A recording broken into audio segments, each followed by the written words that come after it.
Gonzalo, thanks for coming and being my guest. Gonzalo is a famous conductor, author of music, and so much more. Can you please introduce yourself and tell us something about your artistic journey? Absolutely. Thank you so much, Diana. Well, as you mentioned, my name is Gonzalo Ramos. I am Houston-based composer-conductor. I grew up in Houston, and so the musical journey has really been an interesting one in such a musically rich and diverse city. So, yeah, it's great to be with you. Thank you. You mentioned early in your life you were inspired by classes with your sister. So definitely, my sister was a motivating force as a child. She is older than I am by a few years. And so my sister started her piano lessons at a very young age. As I mentioned, we do have a large age gap between us. So by the time that I started to notice and realize what she was doing, I must have been maybe 5 or 6 years old when I started understanding what was going on musically. And it was through watching her practice at home, seeing pictures of her at recitals that really gave me that spark, that energy, that interest to go and play on the piano at home on my own, because there weren't any piano lessons for me. They were there for my sister. And so I had to find my way to that instrument. And with time, she's also young at that time. She kind of helped me learn what the pages meant, how to find things on the keys. And we just kind of went from there. Yeah. That's beautiful. Mm-hmm. How do you remember that moment when you felt that deep connection with music? There's been many times, even as an adult. As a child, there was always a gravitational, some type of pull that led me to just be interested in music in general. And during this instance, it's going to be piano music, just because it's different. It was different from what was being played at home. It was different from what we were hearing in the radio. And it's something that really just spoke to me during that time. Later on, as I began to grow older, middle school, after elementary school, there were different instances where I came across opportunities to see live music, classical music being performed live, just in public areas. And so there was always instances or callings I would encounter myself with the general interest that I had in the arts. But surprisingly, before music, there was a real presence of art, drawn artworks that were brought to my attention, theater as well. And music was there, but not as strong as the drawn arts per se. And so one of the major influences I had that drew me to the arts was one of my dear aunts. Back then, she was a very big fan of Frida Kahlo and her artwork. And Frida Kahlo, of course, that's a very popular Mexican artist now, a German Mexican artist. But back then, Frida was present here, but not like it is now. And it was through learning about her artwork, being shown around by my aunt, oh, you can do anything, look at these wonderful pieces of work, that really resonated with me as, let's say, as an artist. And then later on, it was theater, drama, that I became interested in middle school during that same time frame. And so the evolution of just being interested in the arts was always present. Music was still present, but definitely the heavier force came from the drawn arts and from theater that led me into this musical journey later on as I continued to grow. So to go back to your question, was there ever that pull? I think the major pull really happened through positive reinforcement from parent figures, from family members, and by music experiences I shared in high school. I can't really pinpoint one, because there's so many. But if there is one, in high school, the high school invited members of Houston Grand Opera to come and sing for the choir class, to introduce opera to the school. That was hardly unheard of back then. This was back when these type of programs were barely beginning to develop. And during that visit, there was a wonderful tenor. I don't know who it was. It was a wonderful tenor, beautiful soprano, wonderful bass baritone. And I'll never forget that the tenor sang Vesti la Giubba from Pagliacci, a very famous, popular aria. And I knew the work then, and I just remember saying, wow. I think that's one of the many moments that really connected me further or really pulled me into that interest, that continuation of it. It's just fascinating. A lot of people say you're doing something that you shouldn't be doing because there's been no parents weren't musicians, family members weren't musicians. Like how did that happen? However, you keep on going, So, conducting and composing. What's the path? for composing and conducting, it's funny. Composition, again, going back to my childhood, just like a child doodles around, scribbles on paper, as I started to learn how music notation worked on the piano, I started to, like many folks, just really developing small melodies. Later on, as I learned what music notation was and how to apply it, I started to write down some of the melodies, and some of these I still have because my mom never threw the papers away, and of course they're just scribbles. That was my first real introduction of coming up with ideas for music on my own. Now, I connect that again, going back to the drawn arts, because at the same time, I was doing a lot of drawing in the 5th grade, 6th grade. I think, I don't know what age that is, 10, 11, 12, somewhere around there, 9, I think. And so I think the application of just creating has always been there. Conducting kind of came about the same way. It's an element that keeps us, as we know, in time, keeps a group of people in time, an ensemble together. But the real interest started with conducting in high school as well. When I started going, really deep diving into music and lessons and learning how to further enhance my piano skills, and also really taking off as a tenor at that moment.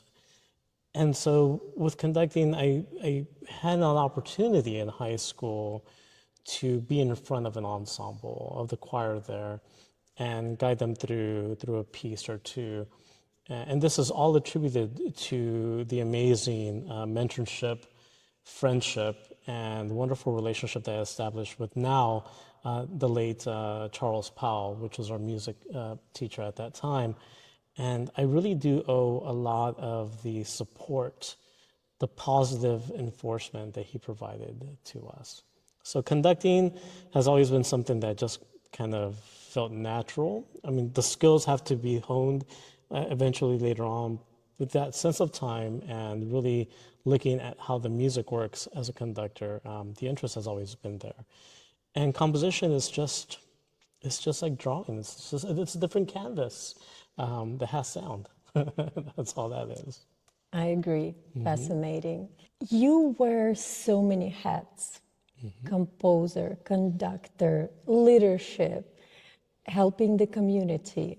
How those hats complement each other?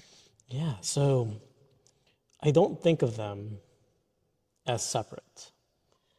They're all one thing. Music is just one large thing with different branches or elements that come from it. It's kind of like our day. we're one person, but we're doing so many different things in one day. It's kind of like music. It's music, you're doing music, but you're doing different things with music. Through workshops, I've had the opportunity to connect with different people. I get to prepare a workshop. I get to do research to relearn again what I'm going to be presenting on. And during those preparations, as I mentioned, I'm relearning not only what I may already know or think I may know, but I get to find out something new. But the real satisfaction comes from engaging with people in the workshops and receiving feedback, live feedback from them, and having conversations through the topics. That's very, very helpful, and it helps me grow as a person. Musically, when I get to perform as a tenor, that's something that just comes very natural now as an adult. I'm very comfortable in that role, and it's something that I just really enjoy. Conducting, the same thing. It's a different element, but now we get to work with an ensemble, kind of like we're working with a group of people through a workshop. Oh, it's a different kind of workshop. Now you're preparing someone to go with you on this musical journey that we're going to put on live for an audience or a group of people. As a composer, it's a very personal part of music. But at the same time, you have to remember, if it's a commissioned piece, that you're writing for a reason. And it's not always for yourself, but you also have to maintain that focus of what is the work for. That doesn't mean that that work that you're writing is not of you. It's just a different focus of you. Your compositional voice is still there. You just have to focus it a little bit different. Now, there are self-compositions that you write on your own that are personal to you. But folks don't always have to know what's going on with that. However, with instrumental writing, if there's no words to it, there's always a story with me. There's either going to be a painting that I'm looking at, or there's going to be a story that I'm following that's connected with that sound, that sentiment, that journey, if it's instrumentation. A great example of this is Frida Kahlo. Going back to Frida, in some of her paintings, she would write some sentences according to what was happening in the painting. So it's similar like that with music. It's looking at these fragmented sentences and then applying music to that. Leonard Bernstein was known for adding words to the melodies of the instrumental music to help ensembles kind of remember how that rhythm goes. And so with writing, I think the imagination is truly important. And connecting all of these different elements of music, it's not, as you mentioned, how many hats, but what are we working on today? And how do you apply what you've learned, what techniques you've learned, what experience you've had to really make them come together? Talking about music compositions, do you remember your first one and when that composition was presented to a public? I remember the first one that wasn't presented. It was all in black notes, and it was just now we know this as a pentatonic mode. It was just 5 notes, and it was doodling again, finding that sound. The real first composition that was performed was for piano and a B-flat clarinet. And that was a very special piece because I had written a lot of music before, but this was the first one that received a pretty big audience. And I remember being at the rehearsal. I must have been at 16 or 17. I remember being at the rehearsal with the B-flat clarinet and the pianist who was performing, and the pianist, she looked at me. She said, "You really want me to play this at this tempo?" I was like, well, I don't have to play it. You had to play it. So I said, thank you.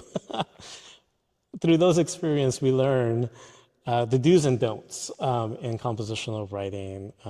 But she actually just really entertained me with okay, and she did it. And it's really again another pivotal moment that inspired me that really supported what I was doing and helped me continue to want to grow. So basically, you build that relationship with you and the piano. Yeah, definitely. A lot of the first works I was writing was for piano. And it wasn't until I began to study composition that I started to learn about the registers and the ranges of the different instruments. And in this case, it was the B-flat clarinet, who didn't give me any feedback. He was like, oh, this is great. But of course, it was the pianist who I was probably writing something that shouldn't have been written the way it was, but it worked. That's perfect. Going back to your early years of performance and conducting, how was it? Do you pick your probably pieces differently from early stages of your life? Absolutely. When I really started to first conduct and be in front of people, and it was up to me to choose the music, I chose things that I knew, things that I was familiar with. And that's not the case now. And that's going to be not the case for any conductor. I think we look forward to new things. We like to study the scores and learn the history about the score, which is a very important element, is learning not just the music, but if there's a historical aspect connected to it. What is the history of that music? If there's words applied to music, what are those words? What do the words mean? If it's in a foreign language, where can I find a translation? And then if the composer is still alive, well, why did you do this? Is it because it's something that you really wanted to set? Was it another commissioned piece? If it was a commissioned piece, how much of this is a part of you? How do you hear it in your head? What are the nuances that you might be able to share? So definitely now, let's look at new stuff. Let's look at stuff that is different. Of course, we love the classics. We love the music that we're familiar with. But if there's something, as they say, something funky, something different, let's look at it. Yeah, and let's dive in. Do you believe in purpose and spiritual connection? I think I do. I always say I think. When I say I think, I do. And that's a very deep-loaded question, right? That we can spend hours talking about. Absolutely. I believe in purpose. I believe in journeys. I believe that you are provided with opportunities, and it's up to every individual to seek those opportunities, and that's part of the journey, right? So you have 2-3 different roads, and you kind of find your road, and you continue to go with it. Throughout my entire life with music, just pertaining to music, I've always had, again, the support from my parents and family. There was never a discussion as I got older. There was never a discussion about, is that something you want to do? Are you sure that's what you want to do? I never encountered that from my family. And I'm not sure if I should have or not. I mean, I hear the stories from my friends, like, oh, my dad wanted me to do this, or my mom wanted me to do that. I never had that. I think my parents didn't know what I do or what I was doing was at that time also. I didn't come from a musical family. I'm the odd one in the family when it comes to the arts or what I do. So I think at the same time, not only was I growing and learning, but they were also learning with me. I did receive feedback from colleague professionals, because I had to find work here during my undergraduate years. And they would ask me, "Are you sure that's what you want to do?" I was like, "Well, I've never been asked that. Yeah, well, I'm not unsure. This is just what I'm doing." So purpose, I think the purpose part comes when you grow as an artist and you begin to create with a purpose and a meaning. I think every artist eventually does create with some purpose in mind, whatever that purpose is. And we see that in history all the time. I mean, that's what art is. The reason for our art is a humanistic expression, which I'm very a big believer of. I truly believe in just being as human as possible. Yes, we have to learn skills and apply them, but at the end of the day, it's being human. It's being organic with your art, and that's always going to evolve and change. I have a theory. When the artist feel the need or art calls the artist, there's no coming back. When the artist connects with something higher, there's no coming back. I agree with that. And I'm going to answer that in two different parts. I agree with that. However, I've encountered friends when I was younger, colleagues, we would have this discussion like, write what you want to write. Don't worry about what other people think or how, if it's too hard, if they can do it or not, just write it. That's what we're talking about. Just write it. Just do it. But then I started to learn. It's like, oh, well, maybe there has to be some reservations. If you know you're writing for this ensemble, for this group, maybe you do adjust a little bit of that. Now, if we reach a position or we're creating a piece of work or that doesn't matter, then absolutely just write, just create. That's what art is. We should not be limited or held back. But the reality of working with ensembles and different groups is sometimes we have to take considerations. And that's, again, where the skill set comes in. Do you slightly adjust certain passages to make it more, I don't know, accessible? Sure. To make it more accessible to the listener? Maybe. I mean, look at what happened with Stravinsky, Igor, in Paris, Rite of Spring. Everyone knows the story. It was the debut of the ballet. It's said that Stravinsky was present off to the side. And not in, there's two versions. One, he's in the audience. One, he's off to the side. And then the riot breaks out. When Stravinsky, and there's various documentation of him showing the ballet choreographer, this is what it's going to sound like. You know, the dun, dun, dun, dun, dun. He's like, well, how long does that go on for? He goes, until the end of the ballet. He's like, what? Okay. And so he does this, but that's without limitations. That's just creating. And what happened? He incited a riot. Very well, and very, very good that happened. His comment, I can't confirm this, was written something along the lines of, the audience was so foolish, or people are so foolish. To be there one day, sure, I would love to do that.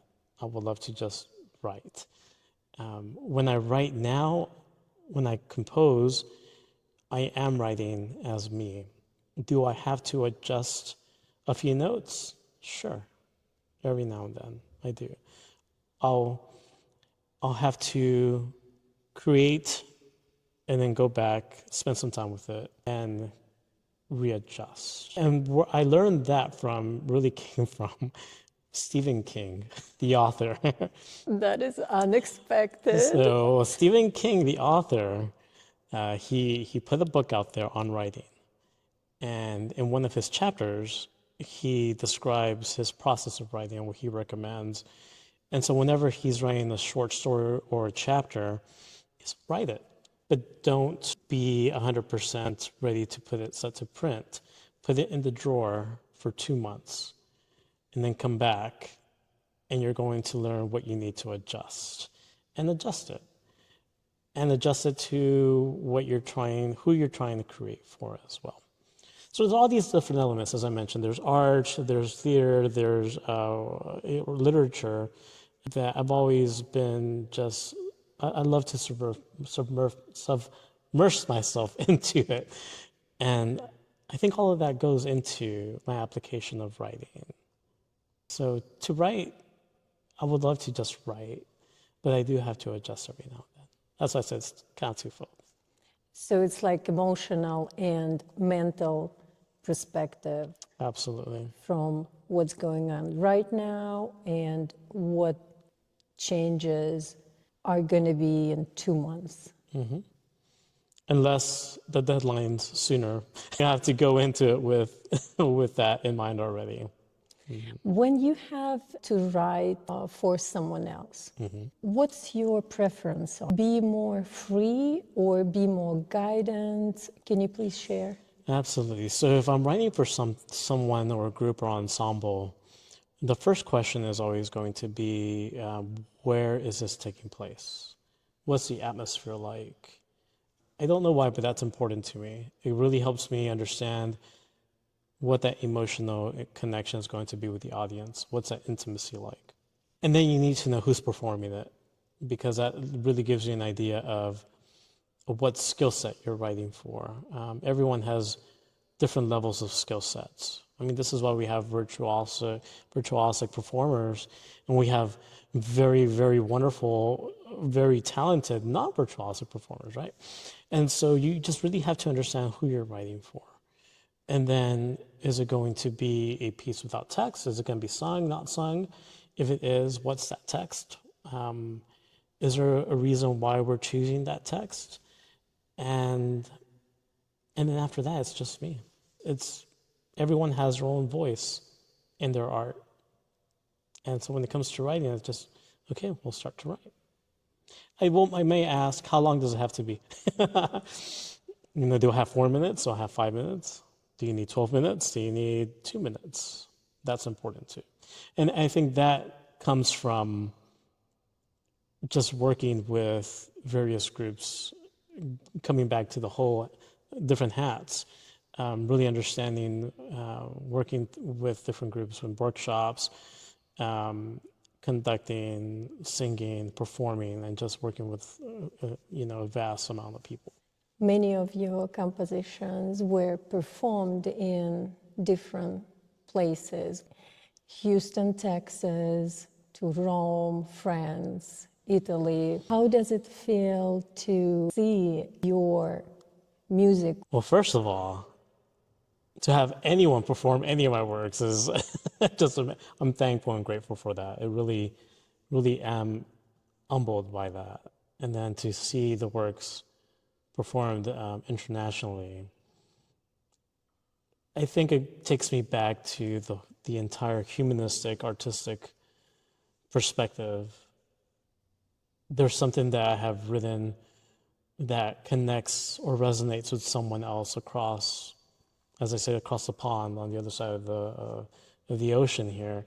For instance, there's this one piece, Pax, which means peace. It's a piece in English where I wrote the text myself. And it's really something that it just came together on its own. The poem came together on its own. It talks about peace, what we're longing for, what we're waiting for, day and night. And the bookends of it, meaning the first part and the last part are in Latin, parts of the may the peace of the Lord be with you. And then it concludes that end of the prayer. But in between that, it's an original poem that just kind of came about. And I mentioned this piece because that piece was taken to La Rochelle, France, by a friend's mother who who holds a church position there as well. And they have been performing that piece quite a few times and have received great feedback, and I'm very thankful for that. And my understanding is that it has been performed in the area as well. That's one instance where this work is not in the native language. It's not in French, it's in English and Latin. But that music and that message resonated with that group out there somewhere else. So it really enriches, humbles me to understand, realize, and see the of music and art. The pieces that were performed in Rome, Ave Verum Corpus, which is the blood and body of Christ, the body held the body of Christ. It's a whole different sacred work. The text is a prayer, very old prayer that many composers have set music to. And so for that to be taken there, it's very powerful, very supporting in what I continue to strive for and do. So when folks perform these works anywhere else, it's very, I can't explain it. You jump for joy, sure. Yeah, but I'm always drawn back to that humanistic understanding level of connection with other people somewhere else. And I think that's what truly matters to me. What advice would you give to composers or young talents who wants to succeed in their career? I've had the opportunity to speak with a lot of different people, starting young and old. Some folks start their music career in their 50s and their 60s. I've seen that. I've met those wonderful, interested people who are starting a new chapter in their life. I've encountered a lot of youth as well. I think the non-music aspect of it that I would share with anyone, and I tell people this, even non-musicians, is be nice. Be nice. That's the non-creative side. People are people. You have to work with a lot of people. Just be nice, be understanding. When it comes to the creative side, that's your voice. Just like an artist paints and draws, that's their voice on canvas, on paper. Just like someone writes a play, that's their voice, that's their story in a different form. Literature, poetry, that's their voice. Same here with the creative, it's the same voice, it's just sound. It takes me back to learning my early vocal performance, studio lessons. When my professor would say, Gonzalo, singing is just like talking, except you're just adding different pitches to it. Finding out how music works early on, how natural it is, as natural as speaking. Singing is as natural as speaking, just different tones. So is creating. It's a natural part of you. You just really have to gain experiences, read other people's experiences, and learn, and if we're talking about music, dive into music history of the composers. I used to be a big fan of there was a series called Composers in Love, and it was all the love letters of the composers, and it kind of connected you with what was going on with that composer when they were writing that piece. I read this other book on piano playing, virtuosic pianists and their techniques on how to practice and perform. And there was one pianist that always stood out. He said, if you're going to be a pianist, you have to be a person of the world. You have to know about what's going on around the world, economics, literature. You have to know about everything and not just music. So if you tie that into advices, be open-minded, learn about other things as well, and bring that into your creativity. If we're talking about the be nice, as a conductor, be nice. And remember that if you're the person who's bringing the knowledge and showing someone how to how to do something or put something together, how to bring an ensemble together, remember that you're the one guiding and leading them. So if something isn't working with that ensemble, you have to find a way of identifying what's not working. How do I adjust to make sure that I am able to redirect what I'm doing so that it's understandable to everyone to get to where we're going. I mean, that's a lot. But history, music history, I'm a big fan of music history and just historical concepts. And I'll leave you with one quick example. So Chopin, he found himself in a relationship with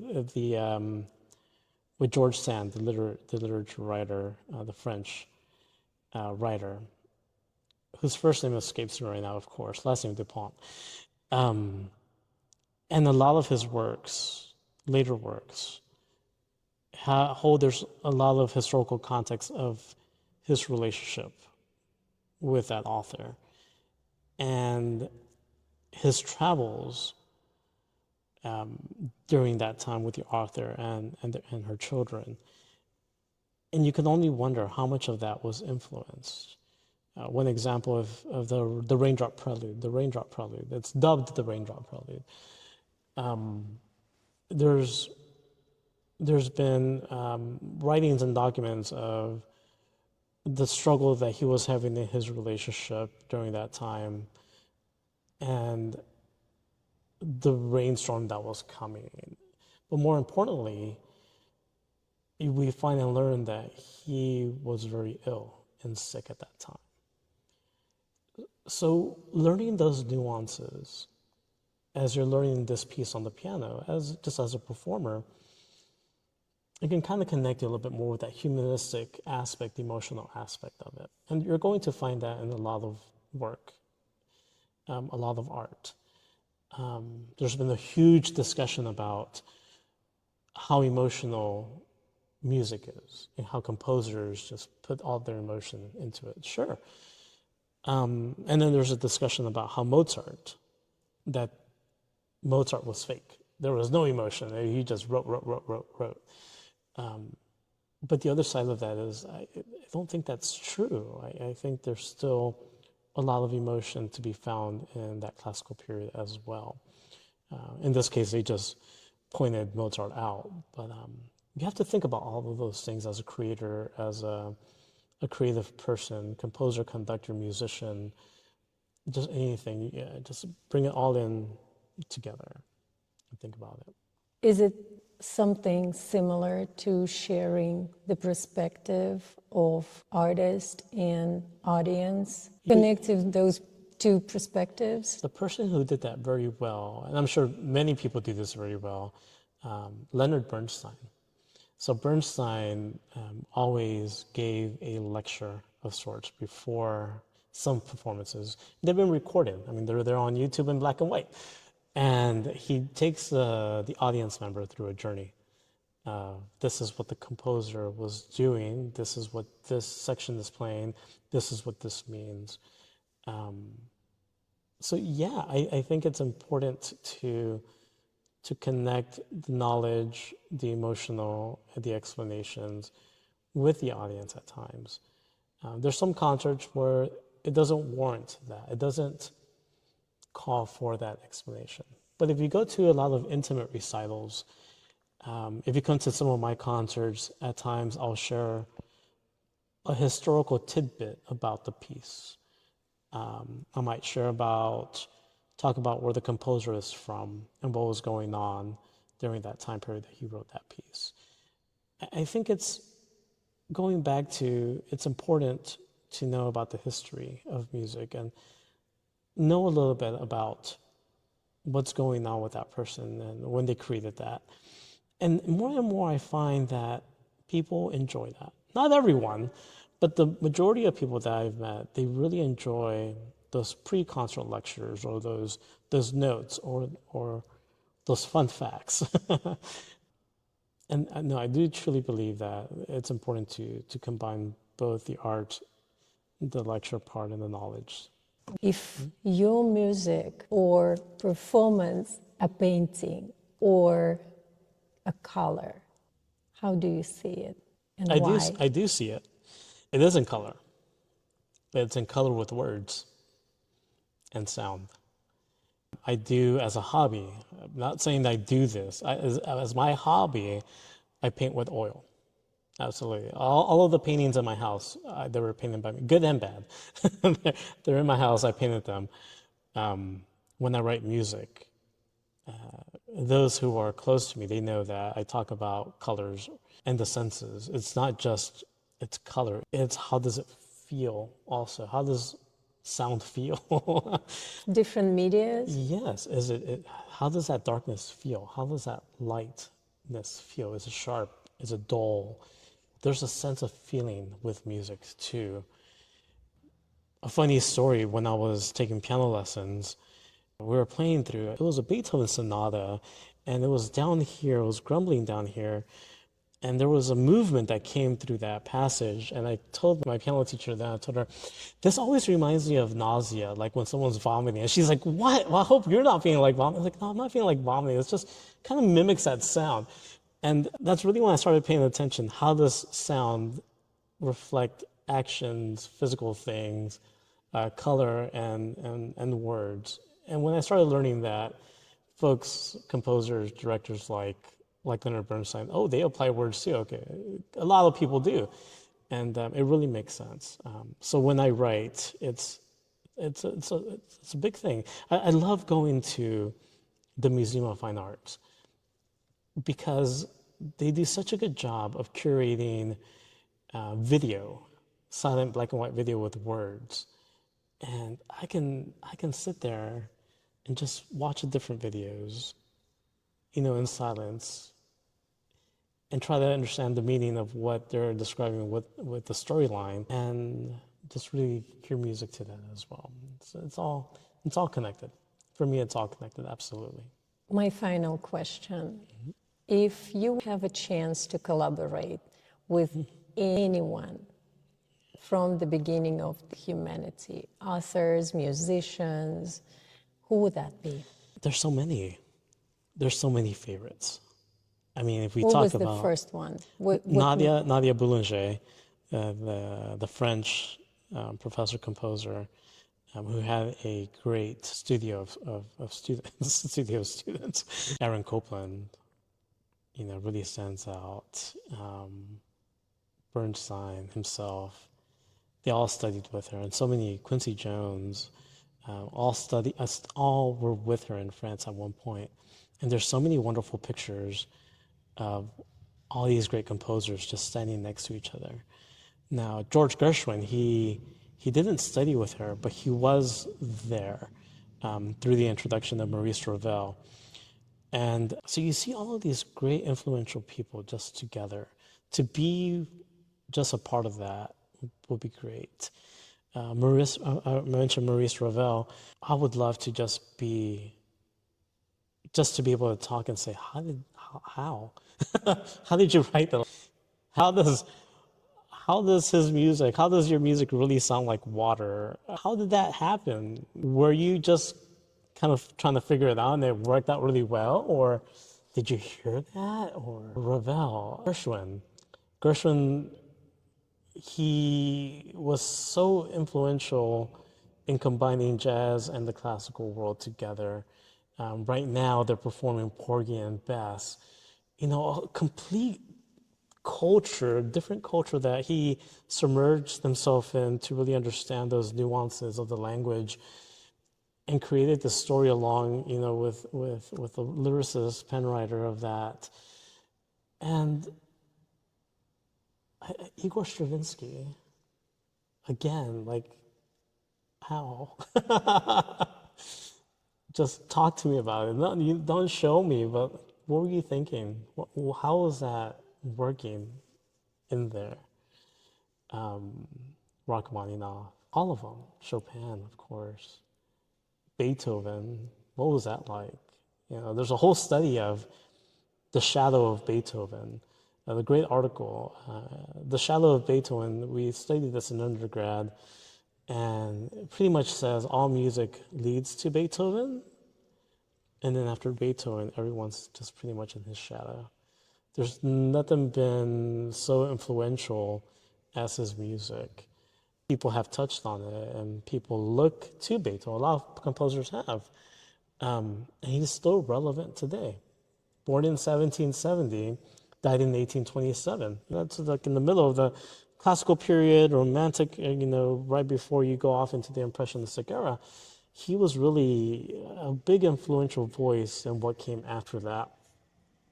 It's been noted Brahms saying he didn't want to write that Requiem, or he looked at a few things and talking about being in the shadow of Beethoven as well. I can't say that that's where the title came from, but he does allude to the shadow of Beethoven.